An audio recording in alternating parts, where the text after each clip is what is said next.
and welcome once again to the Maternal Health Channel. This evening we return to Korle Bu Hospital in Accra to present the third and final part of our special report on Ghana's leading hospital and to consider how it is coping as the main referral hospital for the whole country. Put simply, Korle Bu receives all medical cases, including emergencies that are beyond the capacity of other hospitals. The question is, what happens when a referral hospital reaches a point it can barely take any more patients from other hospitals? What is that point, and what choices does it have?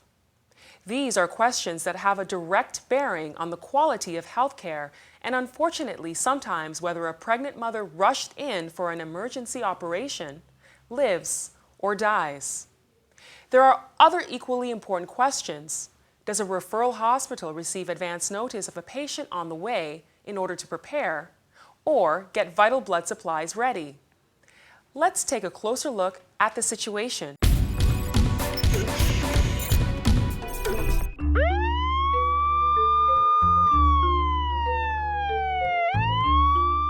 Korle Bu in Accra is Ghana's leading referral hospital.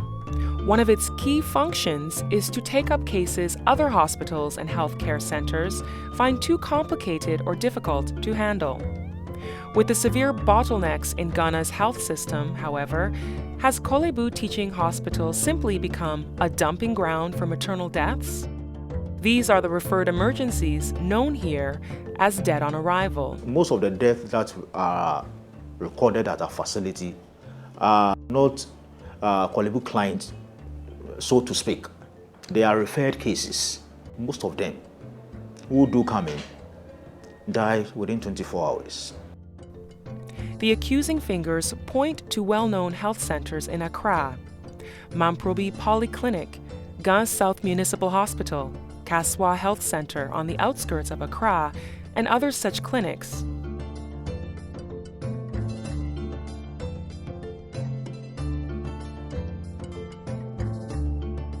We visited Mamprobi Clinic, a busy place with very basic care facilities and streams of patients drawn from some of the poorest communities in Ghana's capital. At the labor ward, they can do about 30-40 deliveries a day, and we run 24-hour service. The midwife and nurses here are dedicated and hardworking heroines of a deprived lower-tier health facility that is barely able to cope. The labor ward feels like an improvised emergency zone. The babies are delivered constantly. This table is bare and possibly not as sanitized as it should be, but it is never free for long. When a newborn baby needs oxygen, the technology to aid breathing is basic.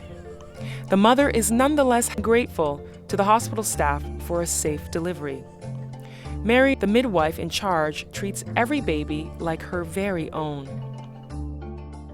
Emergencies come very often, sometimes daily basis. Like bleeding cases, eclampsia, and others need very urgent attendance. The polyclinic does not have an ambulance, so a local taxi is the only means to refer the patient. The national ambulance you call and you don't get. You call and there's no response. By the time you send the client to other hospitals like Korle Bu, Ridge Hospital, and other places, things have sometimes gone bad. It's very stressful working at Mamprobi when certain things have to be put in place. Antenatal sessions are popular, but there is not a single gynecologist here. At the postnatal ward, we have 8 beds. We have to put the babies on each bed, about 3. We also have some beds there that we put on the floor so that the mothers can lie on it. Consequently, a large number of patients end up at Korle Bu Teaching Hospital, contributing to the overcrowding and increasing numbers of floor patients. People may be waiting in a queue and may pop off. This is how terrible the situation can be.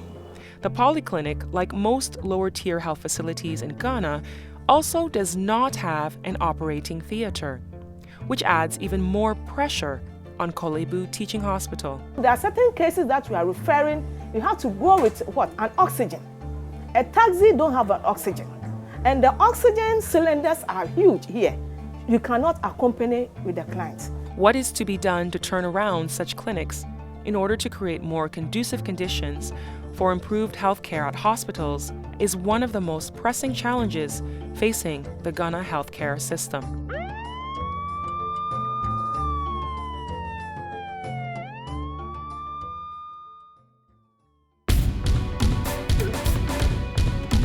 Good evening and welcome to yet another discussion segment on the Maternal Health Channel. My name is Notedwa. Today we're taking a slice across the whole system, the whole spectrum. We're looking at our premier hospital, Korle Bu Teaching Hospital. With me in the studio to shed light on these issues, I have on my left Dr. Henry Jani, a public health specialist at the Korle Bu Teaching Hospital. Dr. Jani, you're welcome. Thank you. And on my far right, I have Dr. Baba Keto, a medical officer at the Mamprobi Polyclinic. Dr. Keto, you're welcome. Thank you. And right next to me, I have Mrs. Rosemary Akola, who is a PhD candidate researching into endogenous development and traditional practices when it comes to maternal health issues. And she's also a maternal health advocate. Mrs. Akola, you're welcome. Thank you. Dr. Jani, you sit at the pinnacle of our health delivery system, the Korle Bu Teaching Hospital, our premier hospital. Are the challenges the same at this level? We at the tertiary level do bear the brunt of all the problems that do come up at the peripheral facilities. Okay. That is to say that whatever falls out or comes out as an inability to properly manage or complications coming up tends to find its way at our doorsteps. Right. And Korle Bu is not just for Greater Accra region, it's a national referral center. Right. And with that type of character, we receive all sorts of cases from all across the country. We have limited and restricted structure In yes, in terms of facility.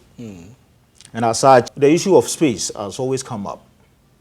Are you suggesting that you have the requisite personnel, professionals? I thought we do still have challenges there. Are you saying you have enough, but the issue is space? Yes, in Korle Bu for now, we have enough to be Of the able various to- disciplines? Of the various disciplines, with the exception of anesthesia. Once a facility sees that it can look over its shoulder and refer, Right. as cascaded in a situation where you have numbers at a point in time that becomes, to some extent, difficult to manage. Okay. And that spillover manifests in some bad outcomes. So essentially, Korle Bu is overwhelmed. Overwhelmed. Well, it sounds like we've set up a system where we have a tier referral, network. At the top, there are problems. Let me swing to Dr. Keto. You're at Mamprobi Polyclinic. I've actually worked there before. What does it look like on the ground? As a polyclinic, we don't have an obstetrician gynecologist, and so most of our deliveries, most of our maternal care is done by the nurse midwives. Okay. And then as and when there's a problem that can be contained in the facility, we the medical officers are called in. Medical officers stroke medical assistants are called in. And when it's beyond us, it is the patient is referred. Sometimes too, they do the referral. Actually, most of the time they do the referral. The nurse midwives do the referrals themselves to Korle Bu. So is that the norm? Are they supposed to refer without maybe consulting the medical officers? In my mind, I think maybe they're supposed to. I don't know. Well, the ideal situation is for the patient to be seen by a medical officer Right. before any referral is done. Okay. But sometimes, Mamprobi is basically an OPD facility. Right. And it's mostly packed. And so It's a very busy sometimes, place. yes, a very, very busy place. So sometimes, I guess, when there's the time lapse in between getting a medical officer or a prescriber from the OPD to come and do that referral, if that time will be too long, I guess that's when they take the liberty They go ahead sometimes and to do do the it. referrals, yes. Okay. Out of urgency. Yes. Or, the sheer burden of the load The numbers. The need to save the life. Right. Yes. Okay. Now, you mentioned you don't have a theater. No, we don't. You don't have an obstetrician gynecologist. Yes. Is there anything, that you're aware of that seeks to rectify or address these situations? Because I'm a bit alarmed. I'll come to Rosemary, because I'm sure as a maternal health advocate, she'll be alarmed as well. But is there anything in the pipeline to deal with this? Well, we've had a foundation laid for a long time, and we've heard so much about plans in the pipeline to have the theater constructed. Right. And I guess once the theater is constructed, then we don't have any reason not to have an Specialist, obstetrician right. at a facility, yes. Okay. Before I come to Rosemary, referrals. So nurse midwives are able to refer, you also refer. I presume you're referring to Korle Bu, which is just down the road. Yes. Right. Walk us through some of these referrals. Is there an ambulance? How is it done? Is there a member of staff or health personnel dispatched with the patient? We don't have an ambulance in Mamprobi. You don't? No.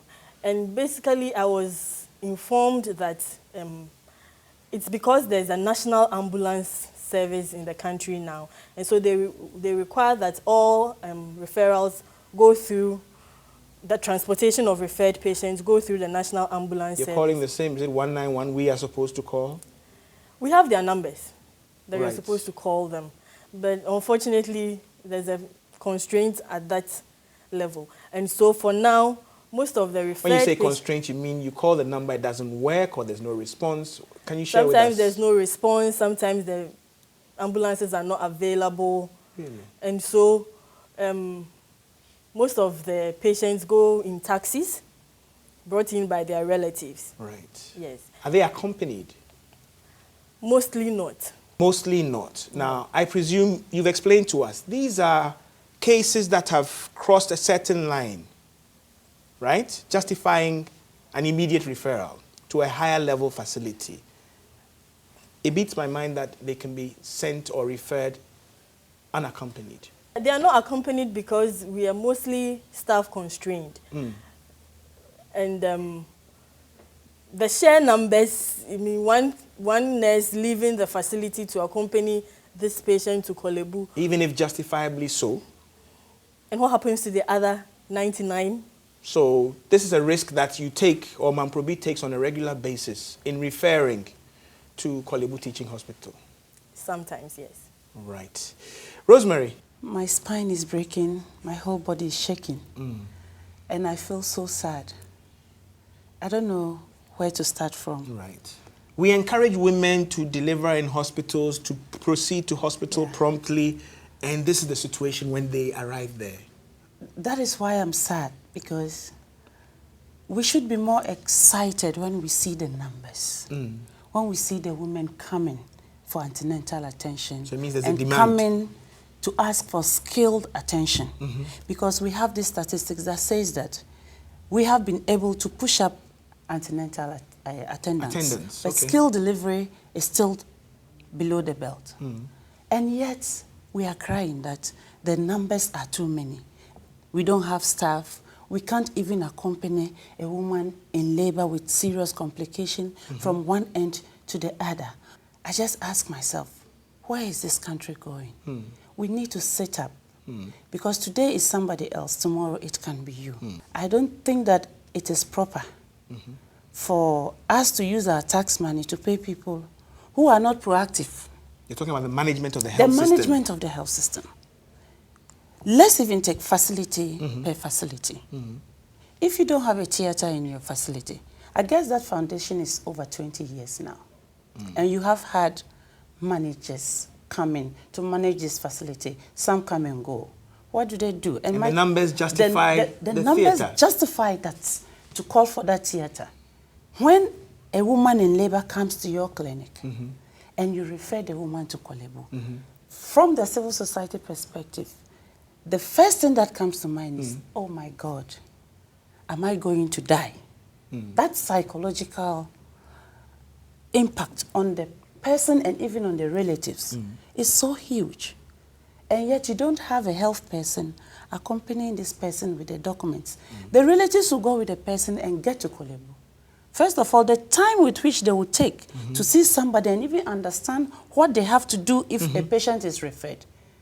By that time, the patient is already about going. Dr. Jani, I mean, if a referral from Mamprobi comes to you unaccompanied, no professional staff with the patient, I don't know about the documentation. In clear terms, when you tag a case as emergency, Right. it needs immediate attention. Right. But you see, we are operating a health system where communication gaps are quite obvious. You see, once you decide to refer, the ideal thing is to call the receiving center facility to discuss to call the receiving facility. the place you intend to refer the case to, Right. to identify whether there is availability to take on the case. And So you're if- actually following through your referral. Yes, and you making are sure that it it will be a gets referral. successful. If the place is not ready to take on your case, you may be redirected to a place where the numbers are quite down. Because I've already told you that all the cases since Korle Bu seems like an inflow. Right. So there's a congestion in an emergency situation. Right. Every case in Korle Bu is an emergency. So you join the queue. Right. But I like the point you're making. This is the ideal, the expected. Yeah. Right? What actually happens? Are you saying there's no such communication and people are sent? Currently, there is no such communication. And this is not just Mamprobi, everywhere. Everywhere. You just we are just arrive using at Korle Bu. Mamprobi as one of those cases, but it permeates through all our health facilities.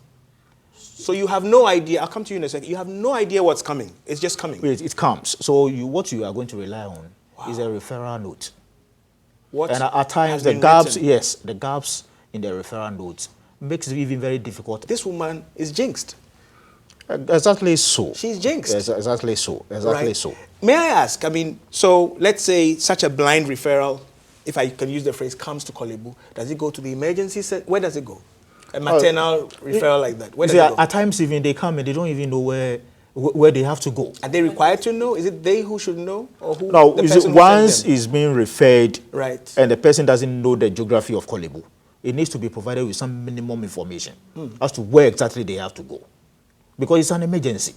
It's not about running around. It's an unfortunate situation that Admittedly, they have to yes. situate There are the no emergency directionals? behind the administration. But you see, in as much as these labs do exist, there is enough measures put in place to signal you once you move in.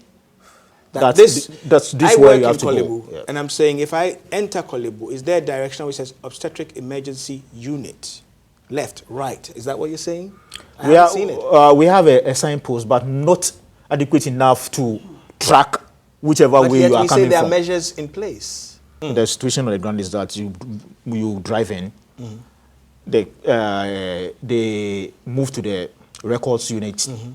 The record unit will ask them to bring the patients in, and the patient will be directed to where exactly he has to go, where we have the obstetric emergency. Once they during I'm already that getting worried period, because you've mentioned records first. So I'm yeah, thinking- it's because yes, you need to capture some vital details. I think Without that's medical where records, the conveyor belt grinds to a dangerous, sometimes fatal halt. currently the situation there has changed, and it's quite, you don't spend much time. So what would be happening to that woman in need of emergency, immediate attention? will be taken to, in the trolley, taken to the emergency obstetric. She would not be emergency. made to wait. No, not at all. We have the data that can graphically give you where the cases are coming from. Right. Forgive me for zeroing in on Mamprobi, but would you say the picture from Mamprobi is... Doesn't look good. It doesn't look good. I can almost sense your reactions at home when Dr. Jani said that the picture is not good. But I also sense the reaction from Dr. Keto. I guess you have something to say with regard to what he just said. It is worth mentioning that from the La, Right? Lejokuku side of Accra, we have La as a center, a maternal center that takes most of the problems coming from that direction. That's right. And so that problems from that direction are not going to get straight into Korle Bu to add to the numbers. Great. And so are cases coming from Mamobi. So there's that a filter, side of- a filter system. Exactly. There's a filter system that takes most of the cases coming from these directions. La is well equipped to Yes, handle. it's now a large general Yes, hospital. It's been to handle upgraded, most of the matter. elevated. And there are, if my memory serves me right, there are more than 2 obstetrician gynecologists there with a theater to take care of cases. So you have no dams or subsidiary dams, so the flow comes to you, and then you also pass it on, and they can see where it's coming from. From their viewpoint, it's coming from Mamprobi, but you've explained. But basically, we're talking about lives, and this is the system we run. Rosemary. I just want to bring back this issue about your facility contributing about 30% or 40% of the deaths in Korle Bu. I just want to find out what they have done with that data. I've made a lot of, I think about 3 visits to Mamprobi. I've had one-on-one discussion with the medical superintendent there. First, when I went to brief her about the picture we are receiving and the part that a facility was playing. Prior to this visit, do they routinely get this kind of feedback loop from you? This is what we're seeing? Not at all, not at all. And they also don't follow up on their referrals to find out the outcome? No, not at all. I think on a personal level, sometimes we do follow up, but it's not institutional. Personal, discretionary? As in, a nurse may have sent a patient and will call another nurse, or a doctor may have call a colleague doctor. Do we not have an obligation, if we refer somebody who has come to us for care, who is in a critical situation, we've sent them somewhere, do we not have an obligation to find out whether they arrive there and they receive the care, whether they are even alive? We do that. Personally? That's what I'm saying, on a personal, I mean, your own personal conviction of, I've sent this patient to this facility. Let me find out find out what happened. But it's just that it's not. But you're not required to do it. It's not mandatory. Well, is that what we're suggesting? Because I work in the health service. I'm wondering, it's mandatory, but let me say institutionally we haven't.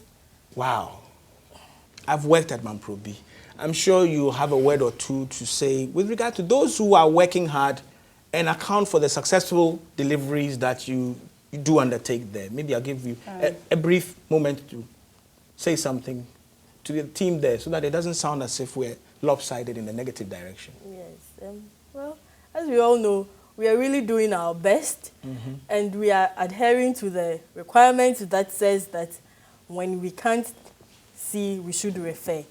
But with our numbers and the sheer number of patients that we have to our facility. Interesting to know that you are doing very well. But my problem from the civil society perspective is that use the numbers to make a case. Let leadership sit up, because you must sit up. You don't just sit down and say, we have the numbers, we are doing well. And then again, the same numbers, you use it to complain and say there's congestion, the patient-to-nurse ratio or patient-to-doctor ratio is high. You can't sit down, sit at one place and complain. We have placed people at the facilities to lead, to manage.